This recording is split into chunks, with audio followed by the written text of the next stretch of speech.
সকাল সকাল রান্নাঘরে এসে ময়দা মাখতে বসে পড়েছি। আজকে রবিবার তো বটেই, তার সাথে রয়েছে একটা স্পেশাল দিন। আর বাঙালির জন্মদিনে জলখাবারে লুচি হবে না সেটা কি মানা যায়?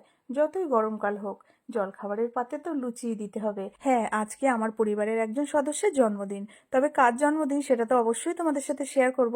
সাথে আজকে সারা দিন কিভাবে কাটাই সেটাও শেয়ার করব। দেখতে থাকো, আশা করি তোমাদের খুব ভালো লাগবে। দেখো, এখানে কিন্তু আমাদের ফুলকো ফুলকো লুচি আর আলু চচ্চড়ি একদম রেডি হয়ে গেছে। চলো এবার সার্ভ করে সবাই মিলে খাওয়া যাক আর দিনটাও শুরু করা যাক। মর্নিং এভরিওয়ান, আমি প্রিয়া। আমার নতুন একটা ব্লগে তোমাদের আরও একবার স্বাগত। রবিবারের সকালে এই রকম জলখাবার সাথে চা আর মিষ্টি থাকলে তো দারুণ জমে যায় বলো।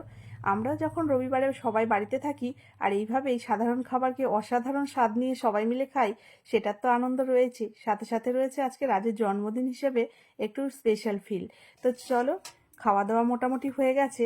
সকালের জলখাবার এবারে দুপুরে রান্নার জন্য চলে এসেছি রান্নাঘরে। এখানে দেখতে পাচ্ছ আমি গাজর ভাজা বসিয়েছি।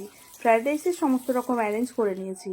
বেশিরভাগ ক্ষেত্রে বাঙালির জন্মদিনে মুগের ডাল, 5 রকম ভাজা, মাছ, মাংস এটা ওটা রান্না হয়। তবে আমাদের রাজু হচ্ছে ব্যতিক্রম।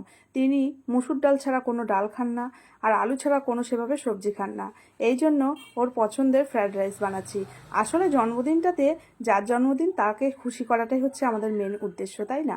তো চলো, রাজু যেটা পছন্দ করে সেটাই আজকে মেনু হবে। এরপর থেকে যেহেতু রান্নাঘরের দায়িত্বে আমি রয়েছি, এই জন্য বাড়ির প্রত্যেকটা সদস্য কে কোনটা খেতে ভালোবাসে সেটা আমি খুব ভালো করেই জানি।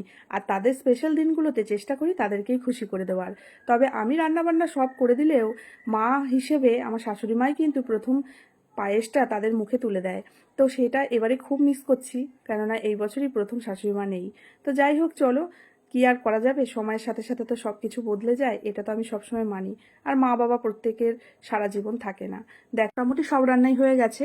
সব বলতে ওই চিকেন কষা, ফ্রাইড রাইস, আর সাথে ছিল খেজুর, আমসত্ত্ব, টমেটোর চাটনি, আর হচ্ছে পায়েস। পায়েসটা তো আমাদের বাঙালিদের জন্মদিনে করতেই হবে, ওটাই মাস্ট। তো সব কিছু মোটামুটি রেডি হয়ে গেছে। আর ঘরে এসে দেখছি চকর অবস্থা। দেখো, এখানে ঘর ফাঁকা পেয়ে কীরকম সব রকম স্কেচ পেন দিয়ে রং করেছে মুখটাতে, একদম বাজে লাগছিল। চলো, ওকে ভালো করে স্নান টান করিয়ে এবার খাবার দেবার পালা। এদিকে ছেলেরা একটু ক্লাবের দিকে গেছে, ওরাও এসে যাবে চকোকে রেডি করতে করতে। এপাশে আমি চকোকে স্নান টান করিয়ে সব কিছু খাবার বেড়ে নিয়ে চলো এবারে চকোকে খাইয়ে দিই। বেশ অনেকটাই বেলা হয়ে গেছে, প্রায় 2টো মতো বাজে। চকোকে খাওয়াতে বসেছি, তার আগে এখানে রাজের জন্য খাবার বেড়ে দিয়েছি। দেখো, রাইস ভেঙেই আগে কিশমিশগুলো বেছে বাদ দিচ্ছে। রাজুর হচ্ছে অনেক রকম ভেজাল আছে, এটা খাবো না ওটা খাবো না। তো যাই হোক, ফ্রায়েড রাইস আর চিকেন ওর খুব প্রিয়, এই জন্য কিন্তু দিয়েছি। আর খেয়ে কিন্তু খুব মজা। আর এই যে কিশমিশগুলো বেছে বেছে চকোকে দিচ্ছে। সবার খাওয়া দাওয়া হয়ে গেছে, আমি এপাশে সব কাজ ফাজ সেরে এসে দেখছি চকো শুয়ে শুয়ে ফোন দেখছে, কিছুতেই ঘুমোবে না। তা ভাবলাম চলো, অনেকটা আজকে বেলা রয়েছে আর একদম স্বচ্ছ আকাশ, দেখো কি ভালো পরিবেশটা লাগছে। চলো একটু আজকে সকাল সকাল বেরিয়ে পড়া যাক ঘুরতে। ঘুরতে ঠিক বলবো না, এই দেখো বাজারের ব্যাগ নিয়ে একটু বাজার করতে যাব।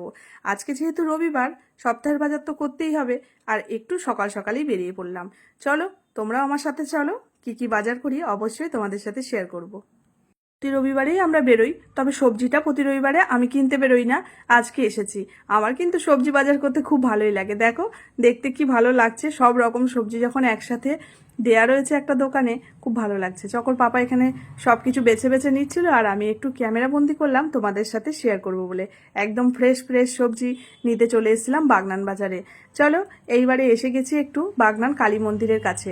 আজকে যেহেতু বেলা করে খাওয়া হয়েছে, সেইভাবে আর কিছু খাওয়ার ইচ্ছে হলো না। বাট চকর পাপা কি আর সেটা ছাড়ে? বাগনান কালীবাড়ির সামনে চলো একটু ফুচকা খেয়ে দেখো। ফুচকা আমার খুব একটা বেশি পছন্দ না, চকর রাজি হলো, এই জন্যই দাঁড়ালাম। তো তো বন্ধুরা, দিনের বেলা তো দেখতেই পেলে কি কি রান্না করেছি রাজুর জন্মদিন উপলক্ষে। আর জন্মদিন যেহেতু রাজুর, এই জন্য রাত্রেবেলায় ট্রিট দিয়েছে আমাদের বিরিয়ানি। তাই জন্য আমরা এখন বিরিয়ানি খাবো। এই যে চকো বসে পড়েছে, চলো আমরা একটু পরে খাবো। এখন 10টা বাজে। চকোর জন্য বেড়ে নিই আর ওকে খাইয়েও দিই, ও ঘুমিয়ে পড়বে, সারাদিন ঘুমোয়নি। এসে গেছে বিরিয়ানি, প্যাকিং রয়েছে। চলো ঢেলে আগে চকোকে খাইয়ে দেবো। আগে জলটা ঢালি। ও 2 প্লেট খাবে বলছে।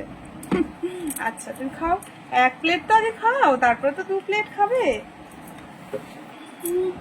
তো চকর কথা, 2 প্লেট বিরিয়ানি খাবে। তো যাই হোক, বাচ্চারা কত কি বলে, এটাই ওদের আনন্দ। চলো, এবার আমার সার্ভ করা হয়ে গেছে, এবারে খাবার পালা। আজকে তাহলে ভিডিওটা এখানে শেষ করছি। দেখা হবে আবারও নতুন কোনো ভিডিওতে। ততক্ষণ তোমরা ভালো থেকো, সুস্থ থেকো। আজকের জন্য গুড নাইট।